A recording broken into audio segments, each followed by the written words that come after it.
Welcome to Spain news దంటోరా. చంద్రబాబు, పవన్, లోకేష్ గత 16 నెలలుగా ఏపీ ప్రజలను మోసం చేస్తున్నారని మాజీ మంత్రి పేర్ని నాని ఆరోపించారు. ఎన్నికల ముందు సరసమైన ధరలకి నాణ్యమైన మద్యమని చెప్పి అధికారంలోకి వచ్చిన ఏకైక ప్రభుత్వం కూటమిదే అని ఎద్దేవా చేశారు. డిప్యూటీ సీఎం పవన్ కళ్యాణ్ ఇక నుంచి కలుగు నాయుడు అని పిలవాలని అన్నారు. ఎన్నికల సమయంలో తప్ప ఆయన ఆ కలుగు నుంచి బయటకు రారంటూ సెటైర్లు వేశారు. చంద్రబాబు తనకు పిల్లనిచ్చిన మామ ఎన్టీఆర్ కు వెన్నుపోటు పొడిచాడని, అప్పటి నుంచి ప్రతి ఒక్కరికి వెన్నుపోటు పొడుస్తూనే ఉన్నాడన్నారు. మధ్యప్రదేశ్, రాజస్థాన్లో దగ్గు సిరప్లతో సంబంధం ఉందని ఆరోపిస్తూ ఇటీవల జరిగిన పిల్లల మరణాలపై న్యాయ విచారణ కోరుతూ సుప్రీంకోర్టులో పిటిషన్ దాఖలైంది. ఔషధ నియంత్రణలో తక్షణ సంస్కరణలు తీసుకురావాలని, విష పదార్థాల కోసం దేశవ్యాప్తంగా సిరప్లను పరీక్షించాలని పిటిషన్లో డిమాండ్ చేశారు. కోల్ రిప్ అనే దగ్గు సిరప్ మధ్యప్రదేశ్లోని చింద్వారా జిల్లా, రాజస్థాన్లలో 16 మంది పిల్లల మరణాలకు కారణమైంది. ఆగస్టు నుండి 12 సంవత్సరాల కంటే తక్కువ వయసు ఉన్న అనేక మందిని తీవ్రంగా ప్రభావితం చేసింది.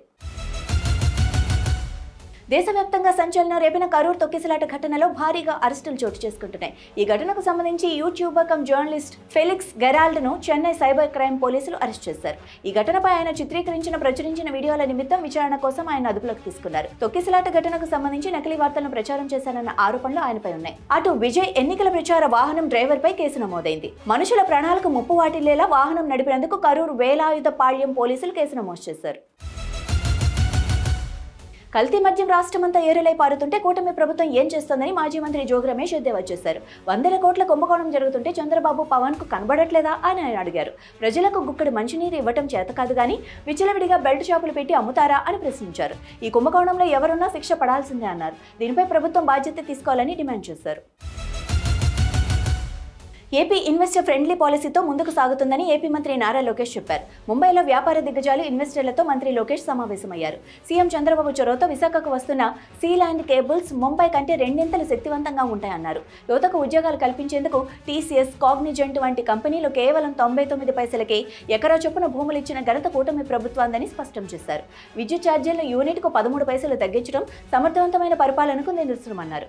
విశాఖలో జరగనున్న సిఐఐ పార్ట్నర్షిప్ సమ్మిట్ విజయవంతం చేయాలన్నారు.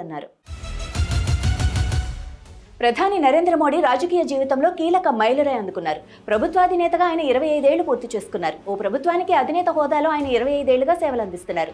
అక్టోబర్ 7, 2025 నాటికి తన పరిపాలన 25 ఏళ్లకు చేరుకున్నట్టు ప్రధాని మోడీ తన ఎక్స్ అకౌంట్లో పేర్కొన్నారు. ఇదే రోజున 2001లో గుజరాత్ సీఎంగా బాధ్యతలు చేపట్టినట్లు తెలిపారు. దేశ ప్రజల జీవితాలను బలోపేతం చేసేందుకు, దేశ ఉజ్వల ప్రగతి కోసం ఆనాటి నుంచి శ్రమిస్తున్నట్లు చెప్పారు. చాలా విపత్కర పరిస్థితుల్లో ఉన్న గుజరాత్కు తనను సీఎంగా చేశారని, ఆ బాధ్యతలను తనకు పార్టీ అప్పగించినట్లు గుర్తు చేశారు.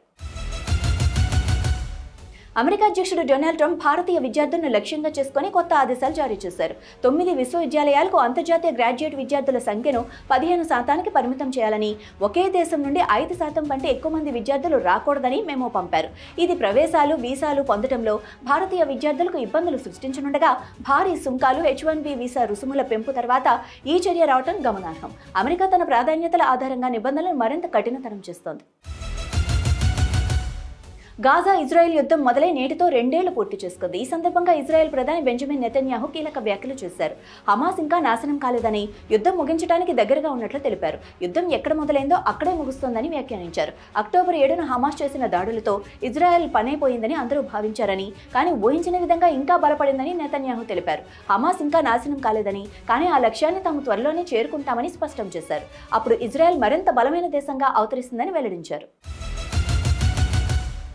ఆదివాసీల ఆరాధ్య దైవం కొమరం భీం వర్ధంతి సందర్భంగా ట్యాంకు మండపై ఆయన విగ్రహానికి మంత్రి సీతక్క పూలమాల వేసి ఘన నివాళులు అర్పించారు.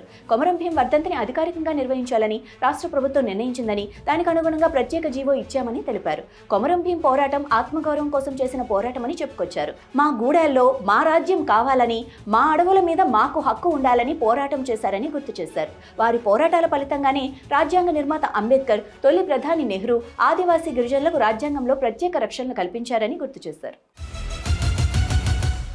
సుగాలి ప్రీతి కేసు విషయంలో డిప్యూటీ సీఎం పవన్ కళ్యాణ్ ఎందుకు సైలెంట్ గా ఉన్నారని బాధితురాలి తల్లి సుగాలి పార్వతి ప్రశ్నించారు. మాకు న్యాయం చేస్తానని నమ్మించి పవన్ నమ్మక ద్రోహం చేశారని ఆరోపించారు. జనసేన ఎమ్మెల్యేలు, నేతలు తమను కించపరిచే విధంగా మాట్లాడుతున్నారని ఆవేదన వ్యక్తం చేశారు. సుగాలి ప్రీతికి న్యాయం జరగకపోతే చంద్రబాబు, పవన్, లోకేష్ కు తమ ఉసురు తగులుతుందని ఘాటు విమర్శలు చేశారు. సుగాలి ప్రీతికి న్యాయం చేయాలని ఆమె తల్లి పార్వతి మరోసారి ఆందోళనకు సిద్ధమయ్యారు. కాంగ్రెస్ దోకా కార్డు విడుదలపై బీఆర్ఎస్ మాజీ ఎమ్మెల్యే హన్మకొండ జిల్లా బీఆర్ఎస్ అధ్యక్షుడు వినయ్ భాస్కర్ తీవ్ర స్థాయిలో విరుచుకుపడ్డారు. బాకీ కార్డుకు సమాధానం చెప్పలేక డైవర్షన్ పాలిటిక్స్ చేస్తున్నారని మండిపడ్డారు. రైతులకు యూరియా దొరకటం లేదని తాము నిరసనలు చేస్తుంటే కాళేశ్వరం రిపోర్టు తెరపైకి తెచ్చారని విమర్శించారు. కాంగ్రెస్ కుట్రలను తిప్పికొడతామని స్పష్టం చేశారు. ప్రజలకు ఉన్న బాకీ కార్డుతో గుర్తు చేస్తే దోకా కార్డును తెరపైకి తెస్తున్నారని మండిపడ్డారు. అమలు కాని హామీలతో ప్రజలను కాంగ్రెస్ మోసం చేసిందని వినయ్ భాస్కర్ ఆరోపణలు గుప్పించారు. ఇవి ఇప్పటివరకు ఉన్న స్పెయిన్ న్యూస్ దండోరా. చూస్తూనే ఉండండి అభినవ్ భారత్.